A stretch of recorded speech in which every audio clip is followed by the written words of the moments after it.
Hello and welcome. This is Beverly Fells Jones, the Silver Fox of Consciousness, and I want to welcome you to today's show. You know, I really work hard to expand your world of thought, giving you ideas that you may never have thought about. I want you to explore that world of positive thinking, Bible-based law of attraction, and consciousness from many points of view. It has always been my intention to share with you information that empowers you, enlightens you in your life. So I'm definitely here to encourage you to think in the positive and show you that miracles can happen. And I know sometimes folks will say, oh, thinking positive doesn't work. But trust me in the knowledge that it does work, because the way you think affects the way you behave, and it affects what happens in your life and what comes into your life. Because I truly believe that you've been given the power of the word and thought to create the life that you desire. And today, I've been working on this for a while. And one of my favorite mentors is Neville Goddard. Now, Neville is one of the early 20 to mid 20th century. What I want to say, I don't want to call him a guru, but a thought leader. And in many ways, he presented things in a way that it was so different that many times I had to just sit back and go, I don't know if I can do this. I don't know if my belief system will allow me to embrace this. But the more I read of him and the more I studied and the more I worked on doing the things that he said, things became logical. Trust me, it is, when I was reading him, it was like, huh? So here's one of those things that I had to embrace. And now I've embraced it, but not to the level where he was, but to a level that makes me comfortable. And that he believed in the fact that the Bible was an allegory, that most of these people never existed, and that they were a conglomeration of people. Just like in many cases when people are talking about history or recounting history, and there are a lot of players, but they need one particular one that harnesses all the traits that all the people put together. That's how I think of it. So today, I'm going to talk about one of those areas. Now, Neville Goddard had been speaking from 1920s, 1930s, but this particular lecture that I have, of which there's no way in today's session that I can give you the entire piece because it's packed with information. And then I was trying to figure out, well, how are you going to share this data? Because you've synthesized it in your head. But sometimes I'll read things and I go, I can't explain this any better than what they did. So why don't I do that? So today is going to be a conglomeration of my thoughts and Neville's thoughts, and my thoughts bringing them to the way I interpreted them and translate them for you. Well, this one was given in October of 1969. And the title that he gave it was The Creator. And, I can also change it to the manifester, right? The creator, the person, the thing, the it that brings stuff to fruition. It is the creator of a very special kind of chair, or the creator of a special dining room table or living room table or table to be out on a porch, or an Instapot. I mean, somebody created it, right? And it came from a thought. Somebody, I've been using pressure cookers most of my life. And I say most because, as a young child, my mother was going to allow me to use a pressure cooker because it could be somewhat dangerous. But as I got older and I was cooking, I learned to use the pressure cooker. And when I was married and raising kids and coming home from work and I wanted a pot roast, threw it in a pressure cooker. It was done in 45 minutes to an hour. But it took a creator, somebody, to think of cooking things under pressure and then figure out a way to make it work. Somebody mentally created that and then wrote it on paper and then did prototypes and did whatever, right? So that's it. So think of yourself as a creator. You are the creator. You are the creator of your life. And you may not believe that. I mean, we're looking and we're in some really tough times, and the prediction is that it's going to get worse. But I'm not going there, that it's going to get worse. I'm looking for ways to help myself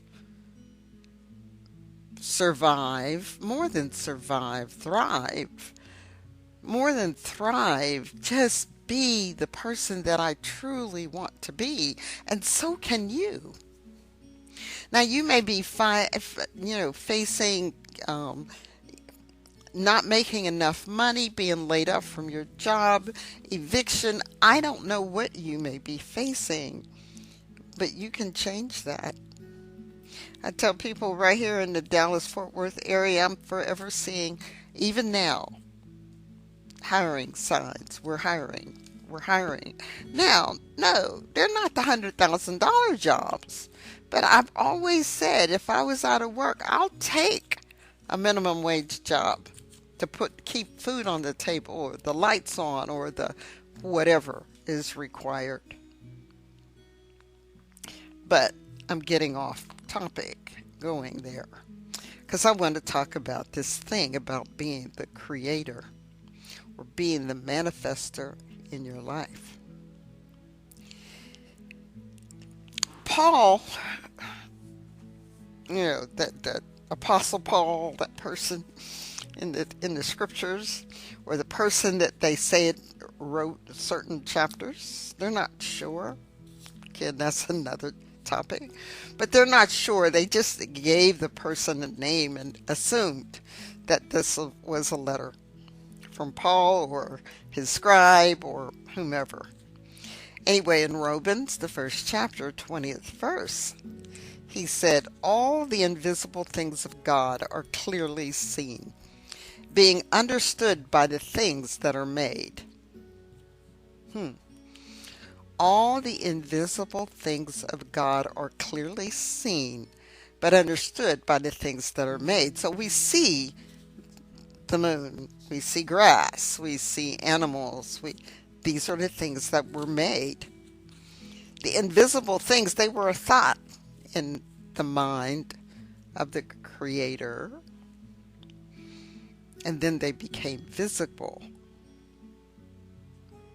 Man is called to look upon that which has been made, right, in order to discover this invisible God. Now, how does man do this? How does he discover the invisible God? Well, most of the time, and I've talked about this before, is that you need to look around you. But I'm going to go to a different place because I said you look around you and it reflects how you've been thinking, right? The way you think is kind of dictated where you are in life today. And you may not think about it, but if we go back in time and choices that you made and decisions that were made, and even if you say, well, somebody else made that decision, you had to accept it. I had to go there and look at me and my decisions and the things that I decided to do. And some of them I'm kicking myself for because I shouldn't have done it, but I did it and it affected my life in a certain way, right? So look around you and try to remember when there was nothing. Yeah, this is the key. And Neville said, look at this. There was nothing to support your belief in what you are today, to support your present situation. But somewhere along the line, as I've just said, you had a thought and you had a dream, and that one day you would have what you dreamt about. And if you look around, there's some things that you have that you at one time or another said, I want that. I look around my house and I go, in my 20s, I said I wanted to own a house. Now, it's not the house that I thought I would own in the place that I thought I would own it, but I would own a house. Not me and somebody else, but I would own a house. And we were talking about, friends of mine and we were talking about this years ago, and you know, everybody's on Zoom these days, so we were having a conversation, and one of the ladies in the group says, yeah, I mean, back then I couldn't buy a house. I knew I had to be married to buy a house. And I said, you thought that way too? Because that's the way I thought, that they wouldn't give a woman a mortgage. That was the way I thought. So I didn't fulfill my dream until many, many, many years later, and that I have a house that I purchased. But this, as I look around, this is a thought process that I had and a dream that I had, and one that I never put on the side. Now, I didn't go through my married life saying I'm going to own my own house. I had totally forgotten about it. But in my 20s, I had set it out there. Remember, if you send out a request and you ask for something and you never cancel it, it's going to show up. And I've got many examples of things showing up that I asked for in my 20s and 30s. It's uncanny. But if you can remember that thought, those initial thoughts, if you can go backwards in your life and think of those initial thoughts you had about what you wanted and what you desired, or the job you wanted. I mean, it amazes me. When I came out of high school, I had no idea really what I wanted to be and who I wanted to be. I had no 5-year plan. Nobody ever taught me about a 5-year plan. Did anybody teach you 5-year plan, 10-year plan? Hey, it was all I could have is a 1-year plan. Go get a job or go to school. Learn this. Okay, you left school, go get a job.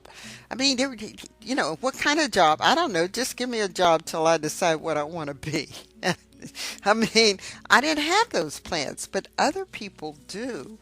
And I commend them, and I commend parents who are helping to allow their kid to begin to think about planning. You don't have to tell them what to be and how to do it. I know there's some, well, we're all lawyers or we're all doctors or everybody in this family is a dentist, whatever it is, or accountant. I don't care.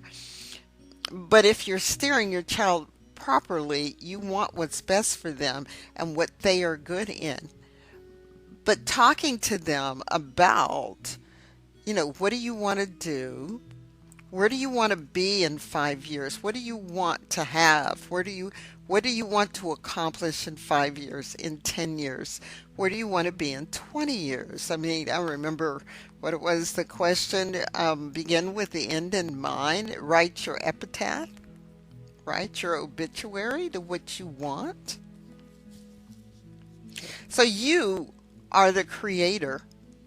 And when you can remember that whole idea of the thoughts that you had in order to get you where you are today, you have found your creator.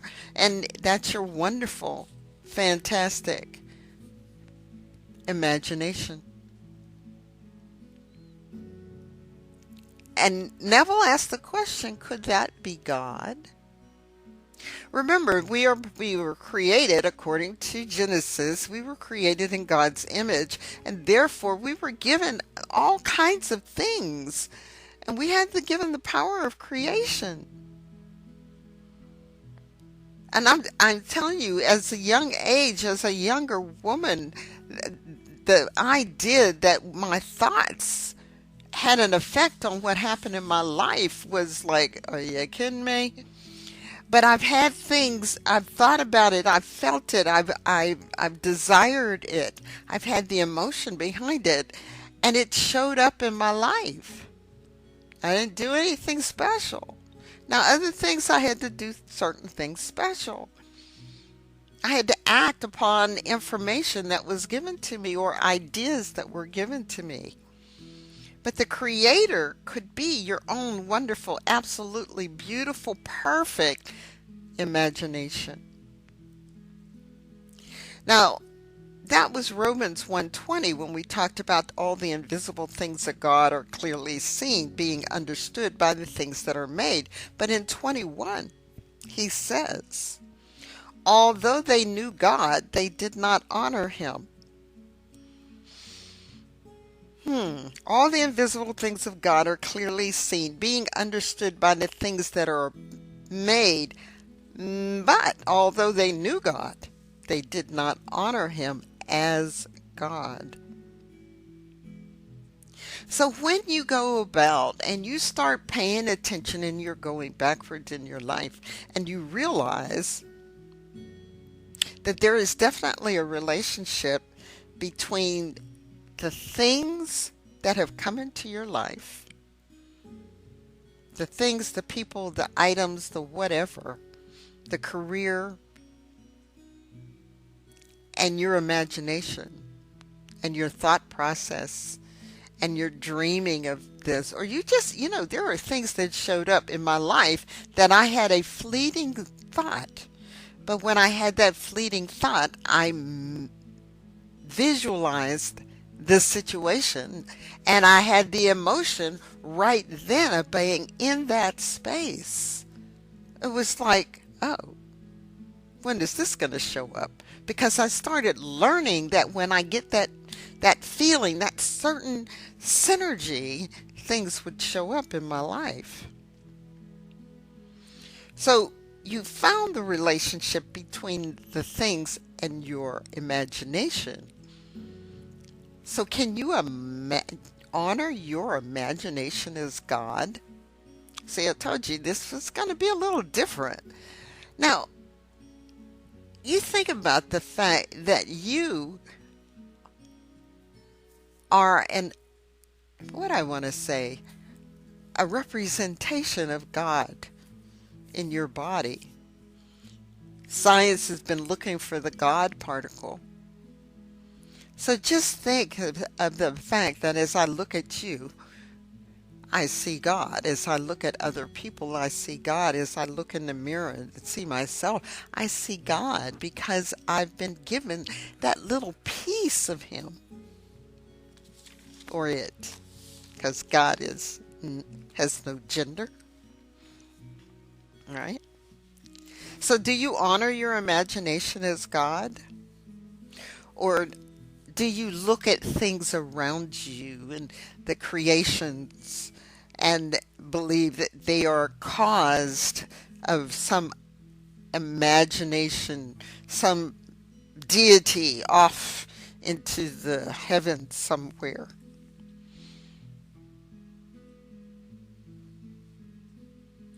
So if you turn and you think of something as the outside cause of your situation,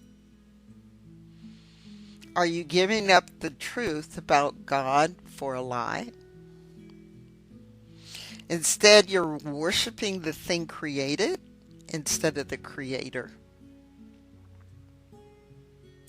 You should look at your world, the world around you, the things that you see and the situation that you're in as the world that you created in your imagination.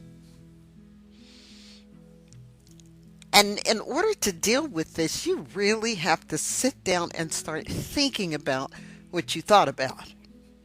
You've got to go back and think about your situation and where you were 5 years ago, 3 years ago, 2 years ago, whatever. Did you set down a plan? Did you do this? What did you do? It's like my ex and I had a plan. Well, actually, I had a plan that we bought our first house and then we would sell it at 5 years, take the profit from it, buy the second house, sell it in 5 years, take the profit and sell it, move up, and then at retirement, sell that big old house, move into something smaller and take the proceeds and put it into a retirement account. Those were my ideas because I had heard somebody else say it and I said, that's a good idea. My parents built their house from the ground up, but they stayed in it forever, but they paid it off and they stayed in it. There was no thoughts of moving up, moving up, moving up. Their idea was buy a house and live in it. But you have to have a plan about what you were doing. So, there are many things that you have to look at in your life in order to decide what's going on. Because you have to relate to the world around you to go back in time to see what your imaginal act was. Don't just acknowledge that your thoughts created your reality. I want you to go back and see where your creative power was. Go back to that time when you were daydreaming or thinking or expressing something to a friend and your emotion behind it and what your desires was. Man is God's image. You know, we were made in the image of God. We are the creator, the created. Our imagination is the creator. We think about in the beginning in Genesis and God created the heavens and earth. The Spirit of God moved upon the face of the waters. There was motion. He moved. It was the cause. So, and how is that done? It's the act of imagining. Okay, let me think about this. And I like to think about this. Okay, so we're creating the heavens and the earth and all these other planets, and they all got to revolve around each other. And how I'm going to set these up? I need to have some scientific. Let me figure out how to do this. You know, and I go back into my head. I'm thinking Fibonacci numbers and you know. Polarity and, you know, orbits and, you know, repulsing things and attracting things. I mean, it's way beyond me, but those are the created. Now, if you wanted to create something or move from where you are now to where you want to be, let me see. What would you do? What would you think about? I mean, if you wanted to move to a totally different city, or if you wanted to move from one, let's say, apartment to another one, or you wanted to move from one job to the next, what would you do? You know, Would your friends and family see some kind of change in you? I think they would if you made this move.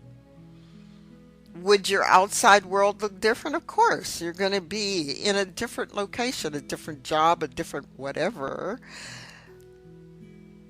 So when I'm teaching the Think and Grow Rich and Master class, it is about what is it that you desire?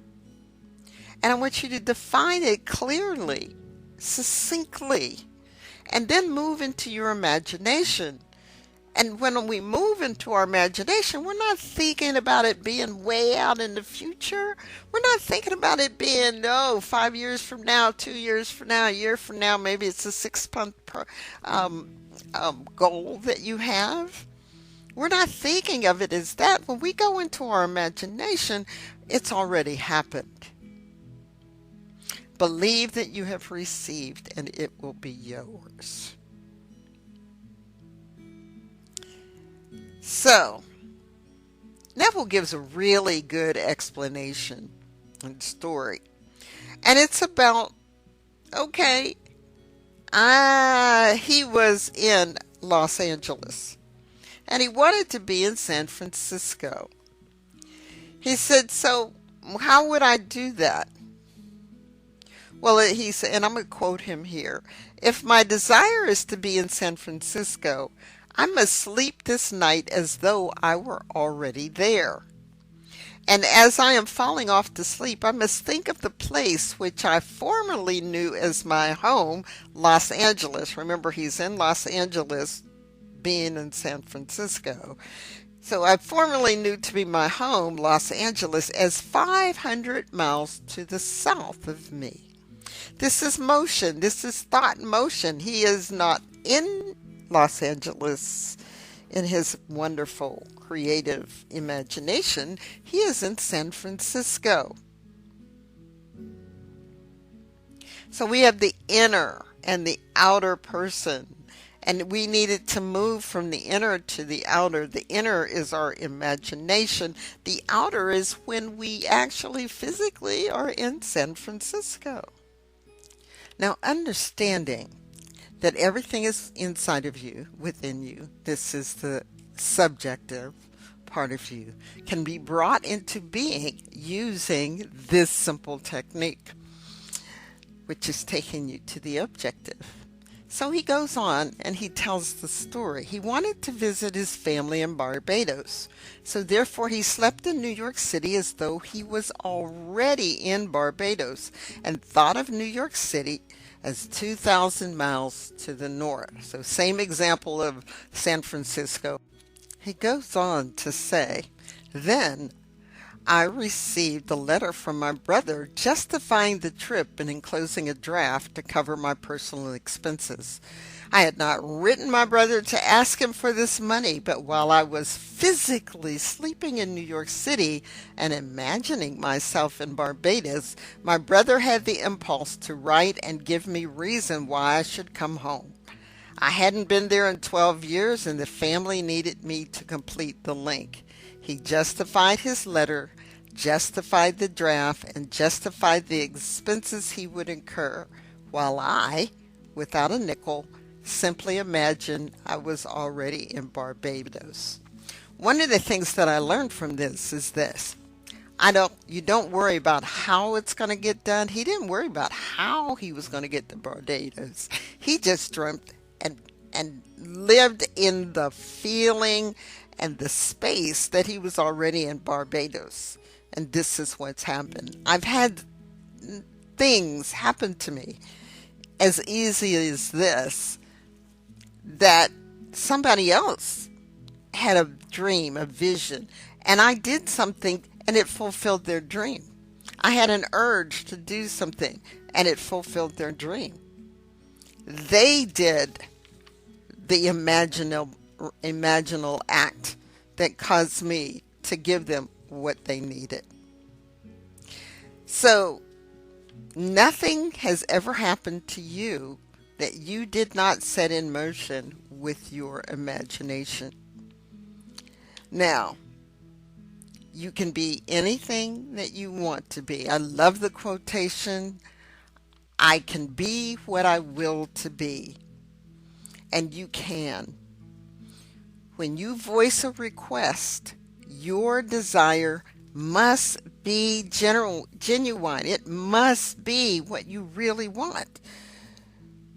And you must be willing to stay in that state, to say, yes, this is what I really want. So if there's a vehicle that you want, what is it? What kind is it? You don't have to ask for a year or whatever. You might just say what kind of vehicle you want. And somehow, some way, it's going to show up in your life. You cannot just assume that you have it. Do this imaginal act and then the next minute doubt that it's coming to you. And you return back to, I don't have that. Have that feeling of lack, that feeling of failure. And we talk about this in depth in the Think and Grow Rich Masterclass. So you cannot assume that you have your desire and then not have it. Because Neville describes this as a double-minded man. And he doesn't receive anything if you're double-minded.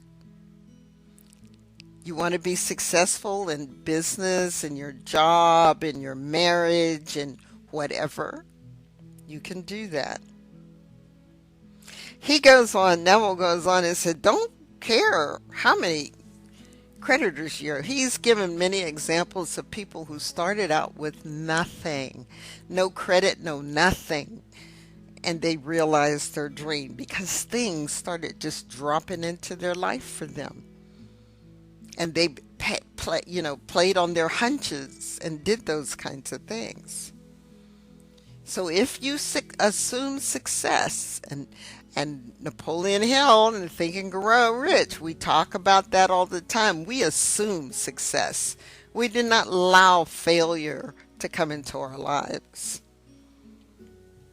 He said, so therefore, when you persist in the assumption that it is complete, that it is real, the law says it must come to be. Your assumption, your imagination cannot fail.